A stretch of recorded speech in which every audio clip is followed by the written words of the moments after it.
मेरा नाम आकाश है। एक औरत अपने अमीर होने पर बहुत घमंड करती थी। उसके घर में जो नौकर मौजूद थे, वो उन पर जुल्म करती थी और उन्हें भूखा रखती थी। एक दिन उसने अपने घर में काम करने वाली छोटी मासूम नौकरानी बच्चियों को गर्म चिमटे से दागने की कोशिश की, तो बच्ची ने चीख कर खिड़की का शीशा तोड़ दिया। शोर की आवाज़ सुनकर पड़ोसियों ने पुलिस को फ़ोन करके बुला लिया। उस मालकिन ने पुलिस वालों को रिश्वत देने की कोशिश की, लेकिन जब मैंने इन्वेस्टिगेशन शुरू की और उस बच्ची के बाजू पर मौजूद बर्थ मार्क देखा, तो मेरी आंखों में अचानक आंसू आ गए और मैं पुराने समय की गहराइयों में चला गया। मुझे अब समझ आ रहा था कि ये बच्ची कोई और नहीं बल्कि मेरे दिल के बहुत नज़दीक है। मैंने इसे अपने गले से लगा लिया था और इस मालकिन के चेहरे पर एक जोरदार थप्पड़ मार दिया। वहां मौजूद हर पुलिसकर्मी मुझे हैरानी से देख रहा था। सबकी जुबान पर सिर्फ एक ही सवाल था कि आखिर मैंने इस औरत को थप्पड़ क्यों मारा और इस बच्ची से मेरा क्या संबंध है। ऐसा मैंने इसलिए किया था क्योंकि happy wedding anniversary my wife. Oh thank you Akash, मैं बहुत ही खुश हूँ। आज बड़ी मुश्किल से समय निकालकर मैंने अपनी पत्नी को सरप्राइज दिया था, क्योंकि आज हमारी एनिवर्सरी थी, शादी की 5वीं सालगिरह। आज का दिन मेरे लिए खुशी का दिन भी था और दुख का दिन भी। मेरी पत्नी सुप्रिया हर साल मुझसे शिकायत करती थी कि तुम हमारी वेडिंग एनिवर्सरी सेलिब्रेट क्यों नहीं करते। जो हुआ उसे भूल जाओ, और इस बात को काफ़ी लंबा समय बीत चुका है। मैं उसकी बात सुनकर उसके शब्दों को नज़रअंदाज कर देता था। उसे क्या पता था कि मेरे दिल पर कितना बड़ा पत्थर रखा हुआ था। फिलहाल अपनी पत्नी की खुशी भी मेरे लिए ज़रूरी थी। मैंने अपने ठंडे दिमाग से सोचा था कि आखिर हम कब तक किसी के जाने का गम मनाते रहेंगे। जो लोग इस दुनिया में हैं, आपके साथ हैं, हमें उनकी खुशियों का भी ख्याल रखना चाहिए। घर सजा हुआ था, फूलों की खुशबू महक रही थी। मैं मुस्कुरा रहा था, लेकिन मैं अंदर से उदास था। आज मेरी पत्नी बहुत ही ज़्यादा खुश हो गई थी, क्योंकि उसे सरप्राइजेस बहुत ज़्यादा पसंद थे। जब से मेरी शादी हुई थी, मैंने उसे कोई भी सरप्राइज़ नहीं दिया था। मैंने अपनी पत्नी को डिनर पर ले जाने का प्रोग्राम बनाया था, लेकिन आज भी मेरे पास एक बहुत ही अहम केस आ गया था, जिसके लिए मुझे जाना बहुत ज़रूरी था। मैं एक पुलिस ऑफिसर हूँ, अपनी पत्नी सुप्रिया के साथ एक मामूली सा जीवन गुजार रहा हूँ। मेरे माता-पिता इस दुनिया से लगभग 10 साल पहले जा चुके हैं। मेरी छोटी बहन भी थी जिसका नाम काम्या था। उसकी शादी काफ़ी समय पहले हो गई थी। वो हमारे घर बहुत ही कमी से आया करती थी। ऐसा नहीं था कि उसकी हमारे साथ कोई नाराज़गी हो, बस उसकी अपनी मर्ज़ी थी। वो अपनी ससुराल में खुश थी या नहीं थी, ये भी मैं नहीं जानता था, क्योंकि मैं जब भी उससे बात करने की कोशिश करता था, वो मेरी बात का कोई जवाब ही नहीं देती थी। पता नहीं मेरी बहन को क्या हो गया था। हम दोनों भाई बहन का रिश्ता बचपन से ही बहुत गहरा था। हम दोनों एक दूसरे से बहुत मोहब्बत करते थे। जो चीज़ मुझे चाहिए होती, वही चीज़ मेरी बहन को भी चाहिए होती थी, तो मैं अपनी ही चीज़ अपनी बहन को दे देता। मैंने हमेशा उसकी खुशियों को सबसे आगे रखा। वो भी ऐसी ही थी, हर तरह से मेरा ख्याल रखने की कोशिश करती थी। मम्मी पापा के जाने के बाद पूरे 3 साल तक उसने हमारे घर को अच्छी तरह से संभाल लिया था। मैंने जल्द ही कम उम्र में उसकी शादी कर दी और वो अपनी ससुराल में बहुत खुश थी। मैंने अपनी पत्नी से कहा, आई एम सॉरी सुप्रिया, तुम जानती हो कि मेरे लिए सबसे इम्पोर्टेंट पहले मेरी ड्यूटी है। मैं क्या करूं, मेरे पास कॉल आ गई है। मेरी पत्नी कहने लगी कि आप 2 घंटे इंतज़ार नहीं कर सकते, 2 घंटे मेरे पास रुक जाइए, खाना खाने के बाद चले जाना। आपको पता है ना कि हमारी एनिवर्सरी है आज, कितना स्पेशल दिन है। आपने तो मुझसे वादा किया था कि आज का सारा दिन आप मेरे साथ बिताएंगे, लेकिन आप अभी भी वादा खिलाफी करके जा रहे हैं। मैंने कहा, सुप्रिया, पुलिस वालों की जिंदगी ऐसी ही होती है। उनके लिए कोई त्योहार, कोई फंक्शन मायने नहीं रखता। सबसे पहले उनकी ड्यूटी ज़रूरी होती है। मेरी पत्नी मुझे बहुत अच्छी तरह से जानती थी। वो नाराज़ नहीं हुई और उसने खुशी खुशी मुझे जाने की इजाज़त दे दी। मैंने अपने ड्राइवर को बोल दिया था कि वो उसे सेफली घर ड्रॉप कर दे। मैं अभी अपनी गाड़ी में बैठा ही था जब मेरा मोबाइल फिर से बज उठा था। फ़ोन कॉल थाने से थी। सर, आप जल्दी से यहाँ आ जाइए, हम लोग काफ़ी समय से आपका वेट कर रहे हैं। मैंने कहा, मैं बस 5 मिनट में वहाँ पहुँच रहा हूँ। तुम लोग तो मौके पर पहुँच चुके हो ना? उन्होंने कहा कि जी जी सर, हम यहाँ आ गए हैं और तफ्तीश भी शुरू कर दी है, बस आप ही का इंतज़ार है। हवलदार ने बताया कि मैं टीम लेकर यहाँ पहुँच चुका हूँ। दरअसल एक घरेलू प्रॉब्लम है। एक औरत ने अपने घर की नौकरानी, जिसकी उम्र लगभग 12 साल है, उस पर अत्याचार किया है और अब वो घायल है। मोहल्ले वालों ने बच्ची को बचा लिया है, मगर मोहल्ले वाले चाहते हैं कि इस औरत को पुलिस के हवाले कर दिया जाए। हमें पता लगा है कि ये औरत बहुत अमीर है और किसी बड़े ऑफिसर की पत्नी भी है। अब आप हुक्म दीजिए कि हमें क्या करना है। मैंने कहा, किस ऑफिसर की पत्नी है? थोड़ी इन्फॉर्मेशन निकालो और वहाँ टीम से कहो कि अलर्ट रहे, क्योंकि पब्लिक ने बुलाया है। मुझे लोकेशन भेजो, बस मैं पहुँचने ही वाला हूँ। दरअसल आज मैंने छुट्टी ली थी और मैं अपनी पत्नी के साथ डिनर पर गया हुआ था। वहाँ से निकलते निकलते मुझे देर हो गई। मैंने सोचा कि आज का केस तुम लोग हैंडल कर लोगे, मगर तुम लोग भी मेरे बिना कोई काम नहीं करते। हवलदार हिचकिचाया और कहने लगा, माफ़ कीजिएगा सर, केस ही ऐसा आ गया है कि आपका होना यहाँ बहुत ज़रूरी है। मैं आपको लोकेशन सेंड कर रहा हूँ। इतना कहकर उसने कॉल काट दी थी। अब मेरा ध्यान पूरी तरह से इस केस पर था। जब भी इस तरह का कोई केस आता था, यकीनन औरतें किसी बड़े ऑफिसर की पत्नी होती थी या फिर किसी बिजनेसमैन की। हमारे वहां पर पहुंचने का कोई फायदा नहीं होता था।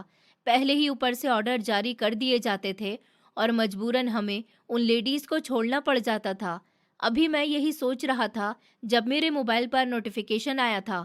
मैंने व्हाट्सएप खोल कर देखा तो लोकेशन एक बड़े इलाके का था।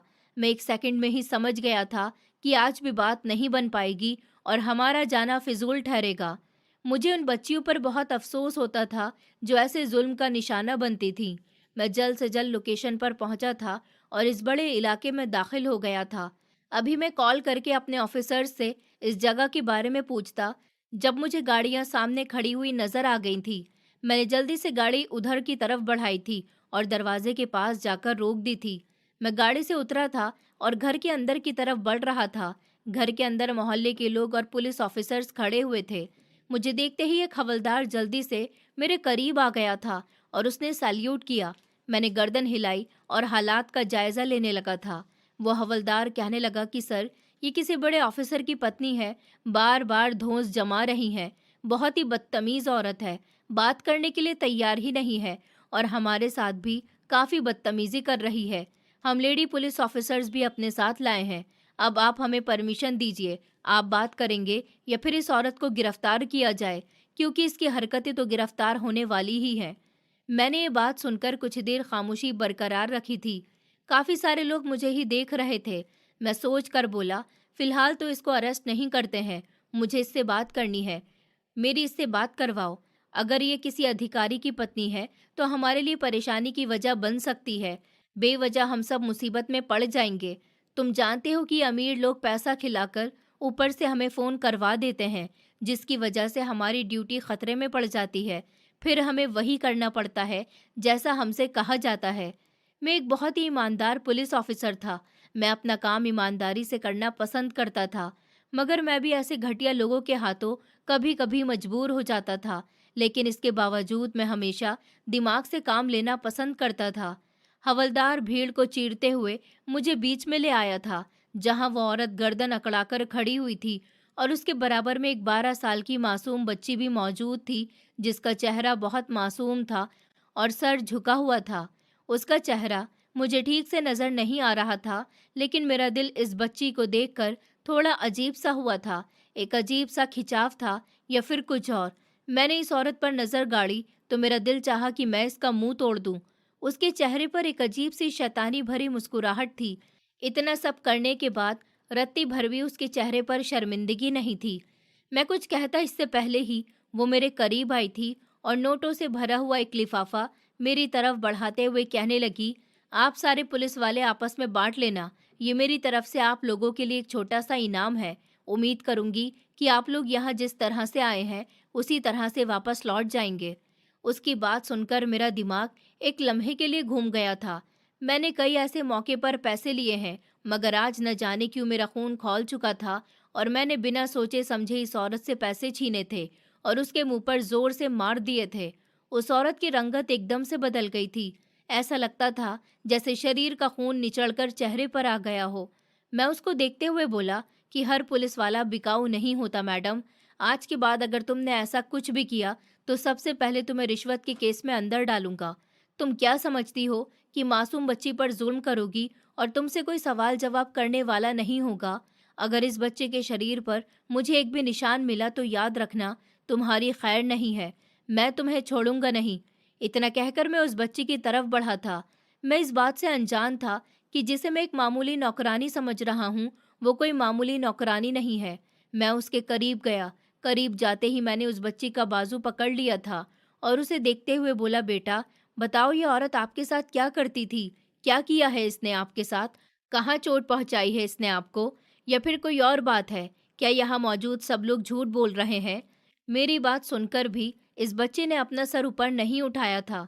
उसकी खामोशी मुझे अजीब लगी थी। इस बार मैंने अपनी लेडी पुलिस ऑफिसर्स को आगे बुलाया था और इशारे से हुक्म दिया था कि इस बच्ची के बाजू से कपड़ा हटाओ और देखो कि वहाँ कोई निशान है या नहीं। जबकि वो लेडी ऑफिसर अपने काम में लगी हुई थी, मेरी नज़र अभी उस बच्ची पर ही थी। लेकिन जैसे ही अगले लम्हे पुलिस ऑफिसर ने उसके बाजू से कपड़ा हटाया, तो वहाँ मौजूद हर इंसान ने अपने हाथ मुंह पर रख लिए थे, क्योंकि इस मासूम बच्ची के बाजू पर कई जगह पर कट के निशान मौजूद थे। कई जगहों पर नील के निशान थे और कई जगह तो ऐसी थी जहां पुराने जख्म भरे ही नहीं थे। सबकी नज़रें उन निशानों पर थीं, लेकिन मेरी नज़र कहीं और थी। मेरी नज़र उस जगह थी जहां बर्थ मार्क था। ऐसा लगता था जैसे मेरी दुनिया खत्म हो चुकी हो, मेरे कदमों तले ज़मीन निकल गई हो। मेरी सोच विचार में भी नहीं था कि आज मेरे सामने वो चमत्कार हो जाएगा जिसकी उम्मीद मैं पिछले कई सालों पहले छोड़ चुका था। मेरे कदम लड़खड़ा रहे थे और खुद ही इस बच्ची के करीब आ गए थे, जो सर झुकाकर रो रही थी। मैंने अपने हाथ की तरफ देखा और इस बच्चे के बाजू पर मौजूद निशान को अपने हाथ के निशान से मिलाया। ये हूबहू बिल्कुल मेरे बर्थमार्क जैसा था। ऐसा ही पैदाइश से निशान मेरी बहन के हाथ पर भी मौजूद था। जब मेरी बहन की बेटी हुई थी तो उसके हाथ पर भी यही निशान था। हम दोनों भाई बहन तब बहुत खुश हुए थे कि जिस तरह का बर्थमार्क हमारे बाजू पर मौजूद है, उसी तरह का बर्थमार्क मेरी भांजी के हाथ पर भी मौजूद था। इससे हमारा रिश्ता और भी गहरा हो गया था। मेरी भांजी की शक्ल भी मेरी बहन के जैसे ही थी और आज मेरी आंखों के सामने जो बच्ची मौजूद थी, उसका चेहरा मेरी बहन के चेहरे से बहुत ज़्यादा मिल रहा था। मेरी आंखों में आंसू आ गए थे। मैं घुटनों के बल बैठ गया और मैंने उस बच्ची की तरफ अपना हाथ बढ़ाकर उसका बाजू थाम लिया था। लेडी पुलिस ऑफिसर ने मुझे रोकने की कोशिश की थी। वहाँ काफ़ी भीड़ मौजूद थी।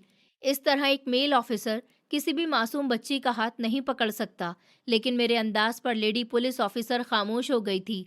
मैंने अब ध्यान से उस बच्ची का बर्थमार्क देखा था, मतलब ये भी कि इसका पैदाइशी निशान था, और फिर अगले ही लम्हे मैंने उसके झुके हुए सर को उठाया था। मेरी नज़र जैसे ही उसकी झुकी हुई नज़रों से टकराई थी, उसकी आंखों से आंसू बहना शुरू हो गए थे। उसे भी एक लम्हा लगा था मुझे पहचानने में, और अगले ही लम्हे में उसको एक ही झटके में गले लगा चुका था। मैं फूट फूट कर रोने लगा था। 5 साल के बाद इस तरह वो मेरे सामने आएगी, मैंने सपने में भी नहीं सोचा था। मेरी हालत इतनी बेजान हो रही थी कि पुलिस के साथ साथ पब्लिक भी आगे आना शुरू हो गई थी। सबको समझ आ गया था कि हमारे बीच ज़रूर कोई रिश्ता है। कुछ लम्हे बाद मैं उससे अलग हुआ था। जैसे ही मेरी नज़र अब उसके निशान पर गई, मेरा दिमाग घूमना शुरू हो गया था। मैं अपनी जगह से खड़ा हुआ था और बिना सोचे समझे उस अमीर औरत के चेहरे पर एक ज़ोरदार थप्पड़ मार दिया था, जो शैतानी मुस्कुराहट सजाकर अभी भी वहाँ खड़ी हुई थी। मेरे थप्पड़ मारने की देर थी कि वो 2 कदम पीछे हुई थी। मैंने आगे बढ़कर उसका बाजू थाम लिया था और उसकी आंखों में देखते हुए बोला कि तुम्हारी हिम्मत कैसे हुई मेरी भांजी पर हाथ उठाने की? आज मैं तुम्हें जिंदा नहीं छोड़ूंगा। तुम समझती हो कि तुम मासूम बच्चों के साथ ऐसा जुल्म करोगी और तुम्हें पकड़ने वाला कोई नहीं होगा? ये कहने की देर थी कि उसके चेहरे की हवाइयां उड़ गई थी। उसे बिल्कुल भी अंदाजा नहीं था कि वो मेरी भांजी हो सकती है। वहां मौजूद हर इंसान ही हैरान नजरों से मुझे देख रहा था। सबको ही पता था कि 5 साल पहले मेरी बहन की बेटी गुमशुदा हो गई थी, जिसे मैं काफी समय से तलाश कर रहा था। लेकिन अब इतना समय गुजर जाने के बाद फाइनली मैं हार मान चुका था, और आज इस तरह वो एक नौकरानी की हालत में मुझे यहाँ मिलेगी, ऐसा मैंने सोचा भी नहीं था। मैंने जल्दी से इस औरत को धकेल कर लेडी पुलिस ऑफिसर की तरफ किया था और सख्ती से ऑर्डर जारी किए थे कि इसके हाथों में हथकड़ी पहनाओ और इसे घसीटते हुए गाड़ी तक लेकर जाओ। ये समझती क्या है अपने आप को? एक मासूम बच्ची पर हाथ उठाकर उसको जलील करके और ऑन ड्यूटी पुलिस ऑफिसर को पैसे देकर खरीद लेगी। आज इसकी खैर नहीं है। अगर इसके घर में कोई नौकरानी काम कर रही है तो ये उन पर जुल्म करेगी। ये भी इंसान है और वो भी इंसान है। मैं इसको मतलब बताऊंगा कि आखिर नौकरों के साथ किस तरह का व्यवहार रखा जाता है। इतना कहकर मैंने अब उस मासूम फूल को देखा था जो आंखों पर हाथ रखकर रो रही थी। शायद उसको भी यकीन नहीं था कि इस तरह हमारा सामना हो जाएगा। जब वो छोटी थी तब मैंने उसे अपने हाथों में खिलाया था। मैं जब भी अपनी बहन के घर जाता था उसके लिए ढेर सारे तोहफे लेकर जाता था। मेरी भांजी का नाम श्रिया था। हम सब उसे बहुत प्यार करते थे। मैं एक बार फिर उसके सामने घुटनों के बल बैठ गया था और भीगी हुई आंखों से उसके बाजू को थाम कर इस बात को यकीन कर रहा था कि वो जिंदा सलामत है। वरना जब से वो गायब हुई थी तो हम सबको यही लगता था कि वो शायद अब इस दुनिया में नहीं है, क्योंकि उसको गायब हुए पूरे 5 साल हो गए थे। मैंने एक बार फिर से उसे अपने गले लगा लिया था और फूट फूट कर रोने लगा था। 5 साल बाद एक ऐसा इंसान आपके सामने आ जाए जिससे मिलने की उम्मीद खत्म हो चुकी हो, ये एहसास सिर्फ वही इंसान जानता है जिसने किसी को खोया हो। मैंने उसके दोनों गालों पर हाथ रखते हुए बोला, तुम कहाँ चली गई थी बेटा? मेरी बहन भी उसके गम में आधी हो गई थी। जिस दिन से वो गायब हुई थी उसी दिन से मेरी बहन एक जिंदा लाश बनकर जी रही थी। मैंने कहा, बेटा, मैंने और तुम्हारी मम्मी ने तुम्हें ढूंढने की कितनी कोशिश की थी, क्या तुम्हें तुम्हें याद नहीं आया? उसने कोई जवाब नहीं दिया। मैं उसका चेहरा देख रहा था कि वो कुछ बोलना चाहती है, लेकिन उसको किसी डर ने घेर रखा था। मैंने उसको मजबूती से थाम लिया था और उसे देखते हुए बोला, तुम्हें फिक्र करने की अब जरूरत नहीं है, सब कुछ ठीक हो जाएगा। जिसने तुम्हारा ये हाल किया है मैं उसको छोड़ूंगा नहीं। और तुम अब घर चलो, मैं तुम्हें तुम्हारी मम्मी के पास ले चलता हूँ। वो तुम्हें देखकर बहुत खुश हो जाएगी। और मुझे सब बताओ कि इन 5 सालों में तुम्हारे साथ क्या हुआ था। मैं अब नरमी से थोड़ा सख्ती पर आ गया था, क्योंकि मेरी भांजी का चेहरा बता रहा था कि वो मुझसे कुछ कहना चाह रही है। मेरे इतना कहने की देर थी कि अचानक उसने मुझसे अपना हाथ छुड़ा लिया था और सर इनकार में हिलाकर कदम पीछे लेने लगी थी। उसकी इस हरकत पर मैं हैरान हो गया था। भला ये क्या अंदाज है? मैं कुछ कहता इससे पहले ही उसने भीड़ को चीरना शुरू कर दिया था और बुरी तरह भागना शुरू हो गई थी, जबकि मैं भी बिना कुछ सोचे समझे उसके पीछे भागा था। वो किसी डर के असर में थी, तभी इस तरह की हरकत कर रही थी और उसी डर को मुझे काबू में करना था। मैं जानता था इतनी आसानी से वो अपना बीता हुआ समय भूलकर मेरे साथ नहीं जाएगी। मुझे उस जड़ तक पहुंचना था जहां से ये सब तमाशा शुरू हुआ था। वो एक सीधी गली में भागती जा रही थी। मेरे साथ 2 हवलदार भी भाग रहे थे। एक हवलदार ने रास्ता बदल दिया था ताकि वो सामने से उसका रास्ता रोक पाए, जबकि मैंने उसका पीछा ही किया था। मैंने रास्ता बदला नहीं था। मुझे एक बात का डर था, अगर ये मेरी नज़रों से ओझल हुई और मैं इस तक नहीं पहुंच पाया, तब मैं क्या करूंगा? 5 साल मैंने उसको ढूंढने में निकाल दिए थे और मेरी बहन अपनी बेटी की याद में अभी भी तड़प रही थी। बाकी की जिंदगी में और मेरी बहन दुख के साथ नहीं गुजारना चाहते थे। जो दूसरा हवलदार दूसरे रास्ते से गया था, उसके इस आइडिया ने काम दिखाया था। उसने सामने से आकर मेरी भांजी का रास्ता रोक लिया था। मैंने जल्दी से उसके बाजू को थाम लिया था। अचानक ही वो दर्द से तड़प रही थी। मैंने उसके जख्म पर हाथ रखा था। मैंने जल्दी से अपना हाथ पीछे किया था और उसको देखते हुए बोला, बेटी, क्या तुम पागल हो चुकी हो? इस तरह क्यों कर रही हो? देखो, मैं तुम्हारा मामा हूँ। मैं तुम्हें तुम्हारी माँ के पास लेकर चलूंगा। वो तुम्हें बहुत याद करती है। तुम्हारी मम्मी, तुम्हारे पापा, सब तुम्हारी याद में तड़प रहे हैं। तुम्हें किसी से भी डरने की जरूरत नहीं है। तुम्हारे मामा पुलिस ऑफिसर हैं। मैं सब कुछ ठीक कर दूंगा। तुम अब मेरे पास आ गई हो। तुम बिल्कुल सेफ हो। वो अभी भी सर हिलाकर इनकार कर रही थी और धीमी आवाज में बोली, मैं आपको नहीं जानती, मुझे घर जाना है। आप कौन हो? मालकिन ने मुझे कुछ नहीं किया। मैं अपनी शिकायत वापस लेती हूँ। मुझे जाने दो और मालकिन को भी छोड़ देना। मैंने उसके हाथ को मजबूती से थाम लिया था। मेरे दोनों हवलदार मुझे इशारे से मना कर रहे थे कि सर छोड़ना नहीं है। मैं उसे देखते हुए बर्दाश्त करते हुए अंदाज में बोला था, खामोश रहो, ज्यादा जुबान चलाने की जरूरत नहीं है। एक लम्हे में तुम्हारी जुबान खींच लूंगा और भूल जाऊंगा कि तुम मेरी भांजी हो। तुम्हारी माँ का तुम्हें ढूंढ ढूंढ कर और तुम्हारी याद में रो रो कर बुरा हाल हो गया और मैं उस दिन से सुकून में नहीं बैठा हूँ जिस दिन से तुम गायब हुई थी। तुम्हें याद है, जिस दिन मेरी शादी थी तुम अपनी दादी के साथ बाजार गई थी सामान खरीदने के लिए और वहीं से तुम लापता हो गई। मैंने जब उससे गुस्से से बात की तो वो बिल्कुल खामोश हो गई। जरूर वो किसी बहुत बड़े दर्द से गुजर रही थी और अभी भी किसी दर्द में मौजूद थी। मैं उसका हाथ थामकर अब अपनी गाड़ी की तरफ बढ़ना शुरू हो गया था। वो रो रही थी और धीमी आवाज में मुझे रुकने का बोल रही थी। बार बार वो पीछे की तरफ देख रही थी, जबकि मैं नहीं रुका था। मैं गाड़ी के नजदीक आया था और उसे जबरदस्ती गाड़ी में बैठाकर घर की तरफ रवाना हो गया था। साथ में हवलदारों को भी हुक्म जारी किया था कि किसी भी कीमत पर उस औरत को रिहाई नहीं मिलनी चाहिए। जब तक मैं नहीं आ जाता, उसको बेल नहीं मिलेगी। वो समझती क्या है? मासूम बच्चों के साथ ऐसे जुल्म करके खुद आज़ादी से घूमेगी।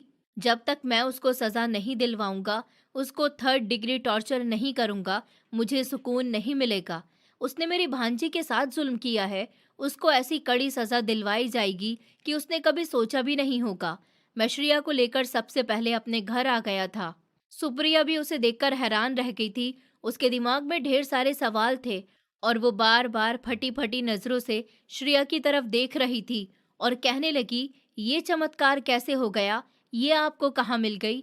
भले ही श्रेया 5 सालों के बाद काफी चेंज हो गई थी, बड़ी हो गई थी, लेकिन वो मेरी बहन की परछाई थी, उसकी बेटी थी। उसका चेहरा मेरी आंखों में समाया हुआ था, तो फिर हमारे लिए उसको पहचानना बहुत आसान था।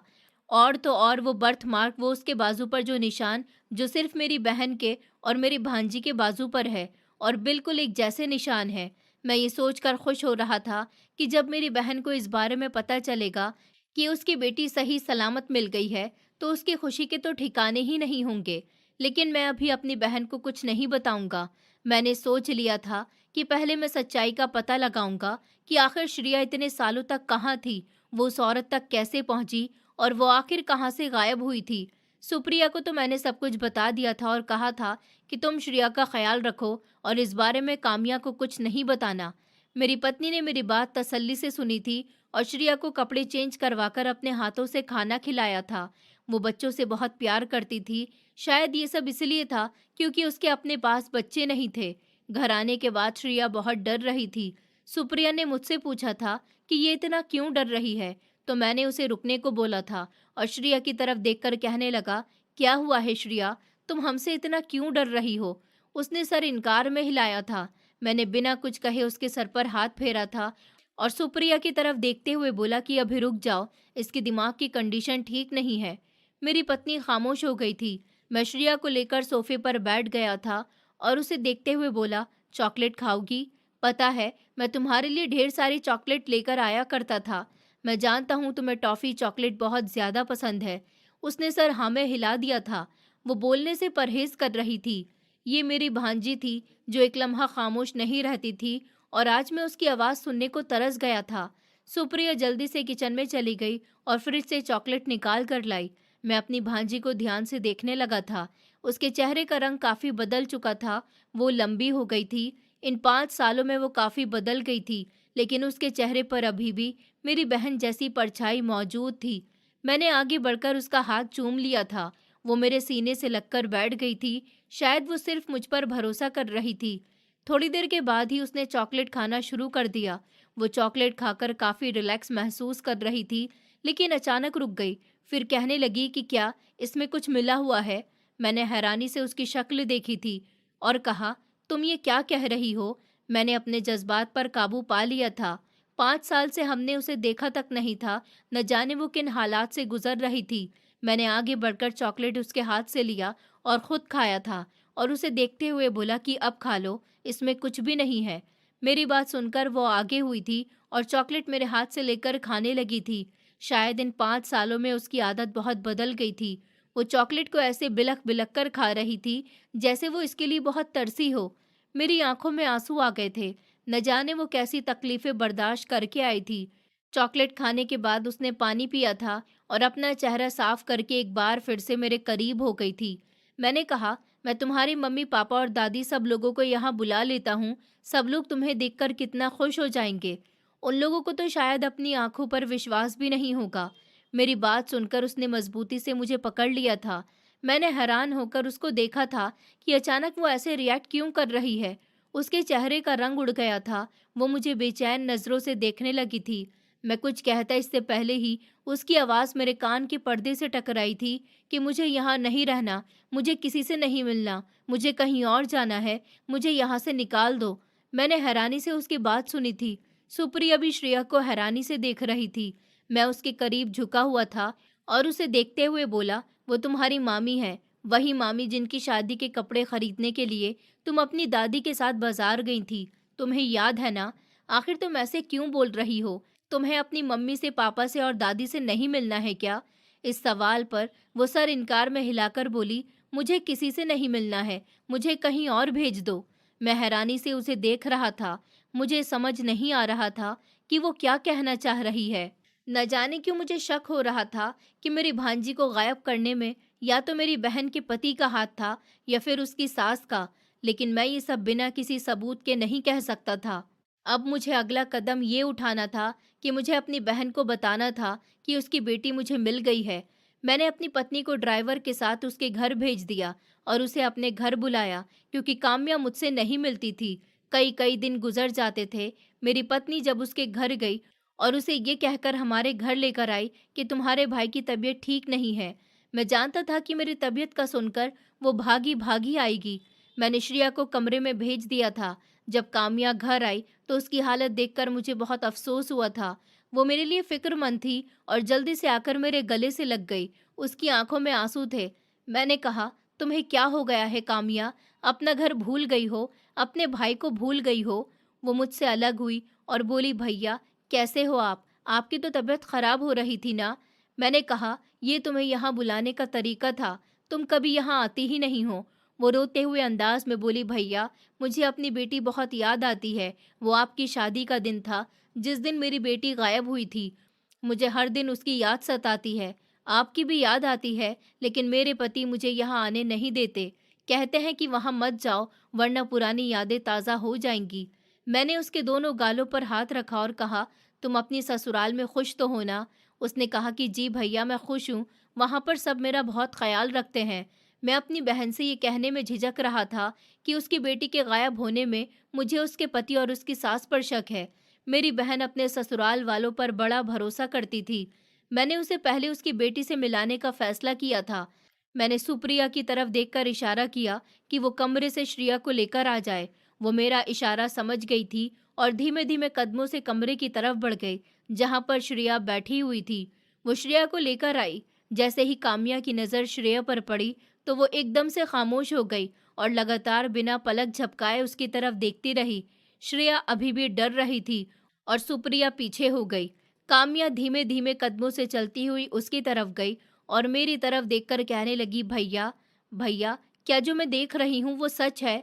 मैं भी उसके करीब गया और उसके कंधे पर हाथ रखकर बोला कि हाँ, ये मुझे मिली और मैं इसे यहाँ ले आया। ये सुनकर काम्या की आंखों से आंसू निकलने लगे और वो घुटनों के बल बैठ गई। उसने जैसे ही श्रेया की तरफ हाथ बढ़ाया, श्रेया घबराकर पीछे हो गई। काम्या ने कहा कि बेटा घबराओ नहीं, मैं तुम्हारी माँ हूँ। बेटी तुम कहाँ चली गई थी? तुम्हें देखने के लिए मेरी आंखें तरस गईं। उसने एक ही झटके से उसे गले लगा लिया और फिर वो उसके गले से लगकर बुरी तरह से रोने लगी। उसकी नज़र जैसे ही श्रेया के बाजू पर गई तो वो समझ गई थी कि ये मेरी ही बेटी है, लेकिन साथ ही उसने उसके हाथों पर मौजूद वो जख्म भी देखे थे जो उस औरत ने दिए थे। उसने ढेर सारे सवाल करने शुरू कर दिए। ये सब कैसे हुआ? तुम कहाँ चली गई थी? ये जख्म तुम्हारे हाथ पर कैसे आए? उसके सवालों से श्रेया घबरा रही थी। कई सालों से वो अपनों से डर रही थी, इसलिए अब एकदम तो वो किसी को भी ऐसे एक्सेप्ट नहीं कर सकती थी। उसे समझने का थोड़ा समय चाहिए था। मैंने काम्या से कहा, काम्या रोना बंद करो और ये देखो कि तुम्हारी बेटी सही सलामत है। वो तो बार बार ऊपर वाले का शुक्रिया अदा कर रही थी और कह रही थी कि भैया मैं बहुत खुश हूँ। आज मेरी खुशी का ठिकाना नहीं है। मैं आपको बता नहीं सकती कि मैं अपनी बेटी को पाकर कितनी खुश हुई हूँ। बस अब मुझे पता लगाना है कि इसके साथ क्या हुआ था और इसे उस दलदल में किसने पहुंचाया था। तुम जब तक यहीं रहो अपनी बेटी के पास, मैं सारी सच्चाई का पता लगाकर ही रहूंगा और उन जालिमों को सजा दिलवाकर रहूंगा। इतना कहकर मैं घर से निकल गया था। मैंने पुलिस स्टेशन जाकर उस औरत के बारे में पूछा था। मेरे साथी इंस्पेक्टर ने परेशानी से बताया कि सर, ये औरत काफ़ी ऊपर से संबंध रखती है। ऊपर से फ़ोन आना शुरू हो गए हैं, लेकिन हमने अभी तक किसी भी एक फ़ोन को रिसीव नहीं किया। आपका ही इंतज़ार किया जा रहा था। जबकि मैं सिर्फ इतना बोला था, वो औरत अभी इस समय कहाँ पर है? लेडी पुलिस ऑफिसर जल्दी से आगे आई थी और मुझे देखते हुए बोली, सर उसे अभी हमने हवालात के पीछे नहीं डाला है, जबकि पूछताछ कमरे में बिठा दिया गया है। आप हुक्म दीजिए तो मैं उसको यहाँ ले आती हूँ। मैंने इशारे से इनकार में सर हिला दिया था और उसे अपने साथ चलने का इशारा करके उस कमरे की तरफ बढ़ गया था। जैसे ही मैं कमरे में दाखिल हुआ, वो औरत मुझे देखते ही गुस्से से खड़ी हो गई थी और मेरी तरफ उंगली दिखाते हुए कहने लगी कि तुम्हारे साथ अच्छा नहीं होगा इंस्पेक्टर। जो तुम मेरे साथ कर रहे हो, इसका भुगतान तो तुम्हें भरना पड़ेगा। मैं तुम्हारी वर्दी उतरवा दूंगी। मैंने अपने साथी लेडी पुलिस को इशारा किया था कि इसके चेहरे पर एक जोरदार थप्पड़ मार दो, जबकि उस लेडी पुलिस ने मुझे हैरान होकर देखा था। मेरे हुक्म के मुताबिक उसने जोरदार थप्पड़ उसके चेहरे पर मार दिया था। वो फटी फटी नजरों से हमें देखने लगी थी। मैं उसको देखते हुए बोला, अगर चाहती हो तुम्हारे साथ कोई सख्ती ना हो तो बस मेरे सवालों का जवाब दे दो। मैं वादा करता हूँ कि तुम्हें बाइज्जत यहाँ से रिहा कर दूंगा, बिना किसी बेल के, क्योंकि जिस बच्ची को तुम मार रही हो, जिसको तुम्हारी वजह से चोट आई है, वो मेरी सगी भांजी है। मैं सच बता रहा हूँ। अगर तुमने मुझसे झूठ बोला तो मुझसे बुरा कोई नहीं होगा। याद रखना, तुम्हारे साथ वो होगा जिसके बारे में तुमने कभी सोचा भी नहीं होगा। मेरी बात सुनकर अब उसके चेहरे पर डर के एक्सप्रेशन और भी ज्यादा तेज हो गए थे। वो लोग ही इस दर्द को समझ सकते हैं जिनका कोई करीबी अचानक से गायब हो जाता है तो उनके दिल पर क्या बीतती है। मैंने कहा, अब बताओ कि क्या बात है। तुमने मेरी भांजी को कहाँ से हासिल किया था? वो तुम्हारे घर नौकरानी बनकर कैसे आई और कब से तुम्हारे पास काम कर रही है? अगर झूठ बोलोगी तो मैं सच में तुम्हारी चमड़ी उधेड़ दूंगा। मैंने उसको इस हद तक डरा दिया था कि अब मुझे यकीन था वो झूठ नहीं बोलेगी, और ऐसा ही हुआ था। वो मुझे देखते हुए बोली, वो लड़की मेरे पास पिछले 5 साल से काम कर रही है। 5 साल पहले मेरे घर में ही थी। मैंने उसे अनाथ आश्रम के मैनेजर से खरीदा था, किसी शारदा नाम की औरत से, और मैंने उस बच्ची के बदले उसे पूरे 10 लाख रुपए दिए थे। उसकी बात सुनकर तो मैं ऐसा हो गया था जैसे पत्थर हूँ। कुछ लम्हे मैं उसका चेहरा देखता रहा था और फिर अपनी जेब से मैंने मोबाइल निकालकर अपनी बहन की सास की फोटो निकाली थी और उसके सामने की थी। वो बोली कि हाँ हाँ, यही औरत थी। मैंने उससे आश्रम के बारे में पूछा था कि वो कौन सा आश्रम था, कैसा आश्रम था। वो बोली, मुझे ये नहीं पता, बस एक औरत मेरे घर आई थी और मुझसे पूछा कि क्या आपको नौकरानी की ज़रूरत है। मैंने जब कहा कि हाँ मुझे ज़रूरत है, तो वो कहने लगी कि हम एक अनाथ आश्रम से आए हैं, हम बच्चे देते हैं नौकरी के लिए, और आप इसको सारी ज़िंदगी अपने घर पर रख सकती हैं। इसकी शादी आपको ही करवानी पड़ेगी, अपने घर के काम आप इससे करवा सकती हो। मुझे ये डील बहुत ठीक लगी थी कि घर में रौनक हो ही जाएगी और काम करने के लिए एक लड़की भी मिल जाएगी। बस मैं गुस्से की तेज हूँ, इसलिए मेरा हाथ उस पर उठ जाता था। उस दिन भी मैं बस उस पर ज़रा सा ही गुस्सा कर रही थी कि उस बच्ची ने शोर मचा दिया और मोहल्ले के लोग घर में आ गए, वरना सब कुछ मामूल के मुताबिक चलता है। मैंने अपने साथ आई लेडी पुलिस ऑफिसर को हुक्म दिया कि इसके बारे में जांच पड़ताल करो, जो ये बोल रही है वो सच है या नहीं। और अब मैं अपनी बहन की सास के घर की तरफ बढ़ गया था। आज मैं अपनी बहन के पति और उसकी माँ से दो टूक अंदाज में बात कर लेना चाहता था, क्योंकि पहले भी मुझे अपनी बहन की सास पर शक हुआ था। वो मेरी भांजी को अपने साथ बाजार लेकर गई थी, ये कहकर कि रात के फंक्शन में पहनने के लिए कपड़े खरीदने जा रही हूँ, तो पोती को अपने साथ ले जाती हूँ। उनके जाने के लगभग 1 घंटे बाद ही फोन आया कि श्रिया कहीं खो गई है। श्रिया उन्हें कहीं भी नहीं मिल रही है। मैं तभी बाजार पहुंचा था और मैंने बाजार का कोना कोना छान मारा था। मुझे मेरी भांजी कहीं नहीं मिल रही थी। मेरी बहन की सास बहुत बुरी तरह से रो रही थी, ऐसे जैसे उनके आंसू नकली हों, और मेरी बहन का पति न जाने क्यों मेरे साथ इस तरह परेशान नहीं था जैसे कि उसे होना चाहिए था। आखिरकार उसकी बेटी गुम गई थी। उसे तो दिन रात नींद भी नहीं आनी चाहिए थी, जैसे मेरी बहन को नहीं आ रही थी, जैसे मेरी बहन अपनी बेटी के गायब होने पर सूख कर कांटा हो गई थी। मैंने देखा था कि उसके पति में थोड़ा सा भी बदलाव नहीं आया था। मुझे उन लोगों पर शक हुआ था, लेकिन मुझे कहीं भी कोई सबूत नहीं मिल सका था, इसलिए मैं खामोश रहा। एक दो बार मैंने कामिया से कहा भी था कि मुझे तुम्हारे पति पर शक है। मुझे लगता है कि कहीं ना कहीं तुम्हारी सास और पति आपस में मिले हुए हैं। वो लोग हमें बेवकूफ़ बना रहे हैं। मुझे लगता है कि तुम्हारी बेटी को किसी और ने किडनैप नहीं किया, बल्कि इन लोगों ने कोई खेल खेला है। बस यही सब कहना मेरे लिए सबसे ज़्यादा नुकसानदायक साबित हुआ था। मेरी बहन शुरू से ही अपने ससुराल वालों पर बहुत भरोसा करती थी। वो अपने पति पर भी बहुत भरोसा करती थी। उसने मुझे डांट दिया और कहने लगी कि आप कौन होते हो मेरे पति और सास के बारे में ऐसा कहने वाले। वो लोग तो खुद उसको ढूंढने में व्यस्त हैं। मैंने उससे कहा कि चलो ठीक है, अगर तुम्हें मेरी बात बुरी लगी हो तो माफ़ कर देना, लेकिन मैं एक पुलिस वाला हूँ और पुलिस वाले इसी तरह हर किसी को शक की नज़र से देखते हैं, तभी तो इन्वेस्टिगेशन कर पाते हैं। तुम एक जज्बाती लड़की हो, इसलिए तुम्हें कुछ महसूस नहीं हो रहा। हम लोग अगर हर किसी के आंसू देखते रहें तो कभी मुजरिम का पता ही नहीं लगा सकेंगे। उस दिन के बाद से मेरी बहन के पति और उसकी सास ने उसके दिमाग में ये बात डालनी शुरू कर दी थी कि तुम्हारा भाई तुम्हें हमारे खिलाफ भड़का रहा है। तुम्हें अपने भाई की बातों में नहीं आना है। ये पुलिस वाले होते ही ऐसे हैं, हर किसी पर शक करते हैं। वो लोग छोटी छोटी बातों पर मेरी बहन के दिल में मेरे लिए नफरत पैदा कर रहे थे। तभी तो मेरी बहन उनकी बातों में आकर हमारे घर बहुत कम आया करती थी। लेकिन अब मैंने फैसला कर लिया था कि मैं उन लोगों से आज बात करके ही रहूंगा। आखिर क्या माजरा है, मैं उनसे पूछ लेना चाहता था। मैं ये बात तो बहुत अच्छे से जानता था कि मेरी बहन अपनी बेटी के साथ मेरे घर पर मौजूद है, और सुप्रिया से मैंने कहा था कि ध्यान रखना, इसे अपनी बातों में उलझाए रखना, ये अपने पति को ये बात ना बताए कि श्रिया हमें मिल गई है। मेरी पत्नी इस काम में पूरी तरह से अपना सहयोग दे रही थी। उसने काम्या को अपनी बातों में उलझा रखा था, और ना तो वो उसे अपने घर से जाने दे रही थी और ना ही वो उसे किसी से फ़ोन पर बात करने दे रही थी। उसने उसे बहुत अच्छे से समझाया था कि तुम अपनी बेटी के साथ रहो, उसके साथ वक्त गुजारो, उसका ख्याल रखो। जब तक ये बात नहीं पता चल जाती कि इसको उस दलदल तक पहुंचाने वाला इंसान कौन था, तब तक आकाश सुकून से नहीं बैठने वाले। मेरी बहन वैसे भी अपनी बेटी को पाकर भावनाओं में खो गई थी। उसे लगता था जैसे उसे उसकी बेटी नहीं, बल्कि उसे उसका पूरा संसार मिल गया हो। मैं जल्दी से अपनी टीम को अलर्ट करके अपनी बहन के ससुराल पहुंच गया था। वहां पहुंचा तो घर का दरवाज़ा पहले से ही खुला हुआ था। मैं बिना हिचकिचाए अंदर दाखिल हो गया। अभी मैं लाउंज में दाखिल हुआ ही था जब मेरी बहन के पति अनुराग की आवाज़ मेरी कान के पर्दे से टकराई थी। वो अपनी माँ से कह रहा था, माँ, आपके धंधे को आगे बढ़ाने के लिए मैंने अपनी सगी औलाद को बेच दिया था। अब आप चाहती हो कि मैं किसी और के बच्चे को टारगेट करूं? माँ, मैं ये काम नहीं करूंगा। अगर हम फंस गए तो क्या होगा? ये तो अच्छा हुआ कि काम्या बहुत भोली बाली है। उसे हम जैसा समझाते हैं वो हमारी बातों में आसानी से आ जाती है। वो बेचारी तो अपने भाई तक को गलत साबित कर बैठी थी।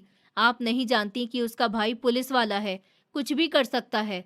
अब मैं आपके साथ मिलकर ऐसा कोई काम नहीं करूंगा जिससे मेरे साले का शक मुझ पर आ जाए। वो मुझे जेल में डाल देगा, फिर आप सारी जिंदगी मुझे जेल से बाहर नहीं निकाल सकोगी। अगर उसे पता चल गया कि श्रिया को उसकी अपनी ही दादी ने बेच दिया था, तो वो आपको भी नहीं छोड़ेगा। तब उसकी माँ बोली, तू पागल हो गया है। तब उसकी माँ बोली कि तू पागल हो गया है क्या? किसी को कुछ पता नहीं चलेगा। कौन बताएगा उस पुलिस वाले को कि तेरे दोस्त की बेटी गायब हो गई है? कल तेरा दोस्त आया था ना यहाँ, उसकी बेटी मुझे बड़ी अच्छी लगी थी। सुंदर बच्चियों के दाम ज्यादा अच्छे मिल जाते हैं। मैं तो कहती हूँ कि तू अपनी पत्नी के साथ एक बच्चा और पैदा कर, और फिर उसके बाद जब वो बच्चा थोड़ा बड़ा हो जाएगा तो हम उसको भी बेच देंगे। ये भी एक तरह का धंधा है। अभी तो तू इनकार कर रहा है कि मैं ऐसा वैसा कुछ नहीं करूँगा, लेकिन जब मैं पैसे लेकर आई थी तो सबसे ज़्यादा लालच तेरी आंखों में ही आया था। तू जानता है ना, 10 लाख रुपए में तेरी बेटी को बेचा था, तो मैंने तुझे पूरे 3 लाख रुपए दिए थे, और तू अपनी पत्नी का ध्यान बटाने के लिए उसे मनाली घुमाने ले गया था। अनुराग कहने लगा कि माँ, ये तो तुम ठीक कह रही हो। पैसों को देखकर मेरे मन में क्या, किसी के मन में भी लालच आसानी से आ जाएगा। लेकिन अब मैं ये काम दोबारा नहीं करूँगा। मैं जेल नहीं जाना चाहता माँ। मैं पहले ही अपनी बेटी को खोकर बहुत पछताता हूँ। न जाने वो किस हाल में होगी। और काम्या, वो तो दिन रात रोती रहती है। देखा नहीं, जिस दिन से उसकी बेटी गई है उसके चेहरे की तो जैसे मुस्कान ही चली गई। पूरे 5 साल हो गए, वो अभी तक बेटी की गुमशुदगी को भूली नहीं है। उसकी माँ बोली, अच्छा, अगर हमने ये काम नहीं किया तो हमारी सारी बड़ी बड़ी ख्वाहिशें कैसे पूरी होंगी? तूने कहा था ना कि तुझे गाड़ी चाहिए, अब की बार तेरे लिए गाड़ी पक्की है। अभी इससे पहले वो लोग कुछ और कहते, मेरी बर्दाश्त खत्म हो चुकी थी। मैंने सोचा भी नहीं था कि ये लोग इतने घटिया लोग हैं, और मेरी भोली भाली बहन इन लोगों के साथ रह रही है। भले ही इनका व्यवहार मेरी बहन के साथ और गलत नहीं था, लेकिन इन लोगों का कोई भरोसा भी नहीं था। ये लोग जब मासूम बच्ची को बेच सकते हैं तो मेरी बहन के साथ भी वक्त आने पर कुछ गलत कर सकते हैं। मैं घर के अंदर दाखिल हुआ था और बिना कुछ कहे ही उन लोगों के सामने आ गया। मुझे देखकर तो जैसे उनके चेहरे के पसीने छूट चुके थे। अनुराग की आवाज़ बहकने लगी। भैया, आप यहाँ? मैं खामोश रहा। उसकी माँ बोली, अरे बेटा, तुम कब आए? तुमने तो हमें बताया भी नहीं। मैंने उनकी आंखों में आंखें डालकर कहा कि जी आंटी, मैं तो यहाँ काफ़ी देर पहले ही आ गया था। आप दोनों की बातें सुन रहा था। आप दोनों के बीच बड़ा ज़रूरी डिस्कशन चल रहा था। मैंने जल्दी से एक ज़ोरदार आवाज़ लगाई, अंदर आ जाओ। मेरे पुलिस ऑफिसर्स अंदर आ गए थे। मैंने उनको इशारा दिया कि इन दोनों को गाड़ी में बैठाओ और मेरे घर ले चलो। वो दोनों समझ चुके थे कि अब उनका क्या हाल होने वाला है। मेरी बहन की सास जोर जोर से चिल्लाने लगी, अरे ये क्या हो रहा है? बेटा, ये तुम क्या कर रहे हो? लेडी पुलिस ऑफिसर ने उसको बाजू से पकड़ लिया था और मैंने अनुराग का कॉलर पकड़ा और कहा कि चल, अब तेरी सच्चाई तो मेरी बहन के सामने ही खुलेगी। बहुत तुम लोगों ने उसके भोलेपन का फायदा उठा लिया। वो दोनों माँ बेटा जोर जोर से चिल्ला रहे थे। मैं गाड़ी में बिठाकर उनको अपने घर ले गया था। मैंने अनुराग को घर के अंदर घसीटते हुए अंदर दाखिल किया और अपनी बहन के कदमों में लाकर धक्का दे दिया। मेरी बहन ये सब देखकर चौंक गई थी। उसकी आंखें फटी की फटी रह गई थी। मैंने अपनी बहन की तरफ देखा और कहा, तुम्हें इतना हैरान होने की ज़रूरत नहीं है। तुम जानना चाहती हो ना कि आखिर तुम्हारी बेटी को किसने गायब करवाया था और तुम्हारी बेटी के साथ क्या क्या हुआ? तो पूछो अपने पति और अपनी सास से। तुम इन पर बहुत भरोसा करती थी ना? पूछो इन लोगों से कि इतने समय से तुम्हारी बेटी कहाँ थी? श्रेया इस समय कमरे में सो रही थी। सुप्रिया भी हैरान हो गई थी कि आखिर घर में क्या तमाशा लग गया है। सारे पुलिसकर्मी घर के अंदर मौजूद थे। मेरी बहन की सास कहने लगी, काम्या, बेटा देखो, तुम्हारा भाई हमारे साथ ये किस तरह पेश आ रहा है। ये पुलिस वाला होने का फायदा उठा रहा है। देखो हमारे साथ किस तरह बदतमीजी हो रही है। मैंने जोर से चिल्लाकर कहा कि बस, अब खामोश हो जाओ। अब फालतू कोई बात नहीं चलेगी। अब तुम दोनों माँ बेटों को सिर्फ और सिर्फ सच बोलना है, इसके अलावा कुछ भी नहीं। अनुराग मेरी बहन की तरफ देखकर कहने लगा, काम्या, अपने भाई को समझाओ। काम्या अभी भी खामोश थी और समझ नहीं पा रही थी कि आखिर ये सब क्यों हो रहा है। मैंने लेडी पुलिस ऑफिसर को इशारा किया। उसने मेरी बहन की सास के गाल पर एक थप्पड़ मारा और बोली, अब बोल बुढ़िया, अभी भी सच बोलेगी या नहीं? मैंने कहा, बस इसके आगे हाथ मत उठाना। आंटी, अभी भी अपनी बहू को सच बताना चाहती हो या अभी मैं अपनी पुलिस ऑफिसर को एक और इशारा दूं आपकी खातिरदारी करने का? वो बुरी तरह से घबरा गई और अपने गाल पर हाथ रखकर रोते हुए कहने लगी, नहीं नहीं, मैं सब कुछ सच बताती हूँ। उसने सबके सामने बताया कि कैसे उसने उस अमीर औरत के हाथों श्रेया को बेच दिया था और उसके बदले पैसे लिए थे और अभी भी वो लोग इस काम को और बढ़ाना चाहते थे। और सबसे बड़ी बात ये थी कि उसका पति सब कुछ जानता था और अपनी माँ के साथ मिला हुआ था। ये सुनकर तो जैसे काम्या के पैरों तले से जमीन निकल गई थी। उसने अपने पति को ध्यान से देखा और रोते हुए कहने लगी कि मुझे आपसे तो ऐसी उम्मीद नहीं थी। अनुराग, आपने अपनी ही बेटी को बेच दिया। कि आपको इन 5 सालों में मेरा ख्याल नहीं आया? कि आपको इन 5 सालों में मेरी ममता पर तरस नहीं आया? आपने ये नहीं सोचा कि मैं अपनी बेटी के लिए कितनी तरस रही थी? आपने ये नहीं सोचा कि आपने जिस बच्ची को अपनी माँ के साथ मिलकर बेचा, वो आपका अपना खून थी? अनुराग खामोश खड़ा हुआ था। वो बहुत ही शर्मिंदा था और अपनी गलती की माफ़ी मांग रहा था, लेकिन वो सज़ा का हकदार था। मेरी बहन ने कहा कि भैया, मैं आपको हुक्म देती हूँ कि आप इन दोनों को छोड़ना नहीं। ऐसे लोग जो मासूम बच्चों का ख्याल नहीं करते, ऐसे लोग जो पैसे की खातिर किसी की ज़िंदगी बर्बाद कर सकते हैं, ऐसे लोगों को इस संसार में रहने का कोई हक नहीं है। इन लोगों को तो सलाखों के पीछे ही होना चाहिए। मैंने उन दोनों को अरेस्ट कर लिया था और कड़ी से कड़ी सज़ा दिलवाई थी। मेरी बहन उस दिन बहुत रोई थी। शायद वो उसकी ज़िंदगी का आखिरी दिन था जब वो सबसे ज़्यादा रोई थी।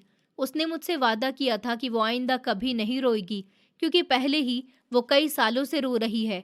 वो खुद भी ऐसे इंसान की सच्चाई सामने आने के बाद उसके साथ नहीं रहना चाहती थी।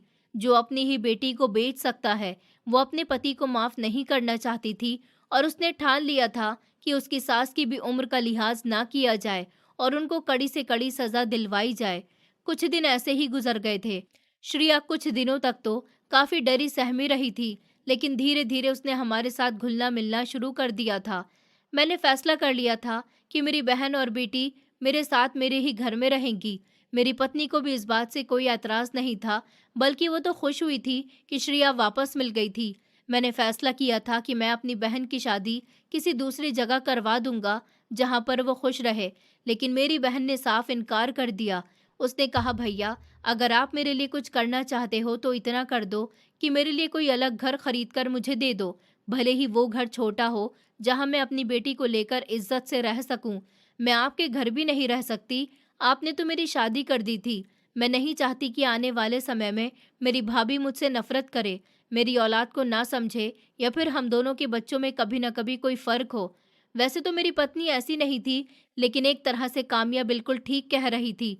मैंने उसे कहा था कि तुम्हारा कोई सहारा नहीं है, तुम ये नहीं सोचो कि तुम अकेली हो। मैं तुम्हारा सहारा था और हमेशा रहूँगा। मैंने काम्या के लिए एक घर खरीद लिया था, जो मेरे ही घर के करीब था। वो दोनों माँ-बेटी वहाँ पर शिफ्ट हो गई थीं और श्रेया की पढ़ाई का खर्चा भी मैंने अपने हाथों में ले लिया था। मेरी बहन पढ़ी लिखी थी, उसने जॉब करना शुरू कर दिया था और उसने फैसला किया कि वो अब कभी शादी नहीं करेगी, बस अपनी बेटी की परवरिश और उसके प्यार में अपनी ज़िंदगी को समर्पण कर देगी। मैं आप लोगों को अपनी इस कहानी से सिर्फ ये मैसेज देना चाहता हूँ कि आज के दौर में अपने बच्चों को लेकर किसी पर भी भरोसा ना करें, खासकर ऐसे लोगों पर तो हरगिज़ भी भरोसा ना करें जो पहले ही संदिग्ध हरकतें करते हों, चाहे वो आपके परिवार का कोई मेंबर हो, आपका दोस्त, पड़ोसी या फिर रिश्तेदार हो, किसी भी तरह का रिश्ता हो। अपने बच्चों को सलामत रखें। अपने बच्चों का ख्याल करना, उनकी देखभाल करना, ये आपकी ज़िम्मेदारी होती है, आपके किसी रिश्तेदार या आस पड़ोसी की नहीं। दोस्तों, उम्मीद करती हूँ आपको हमारी कहानी पसंद आई होगी। कहानी पसंद आई है तो वीडियो को लाइक करें, चैनल पर नए हैं तो चैनल को सब्सक्राइब करें और हाँ, नोटिफिकेशन बेल को ज़रूर दबाएं ताकि अगली अपडेट सबसे पहले आपको मिले।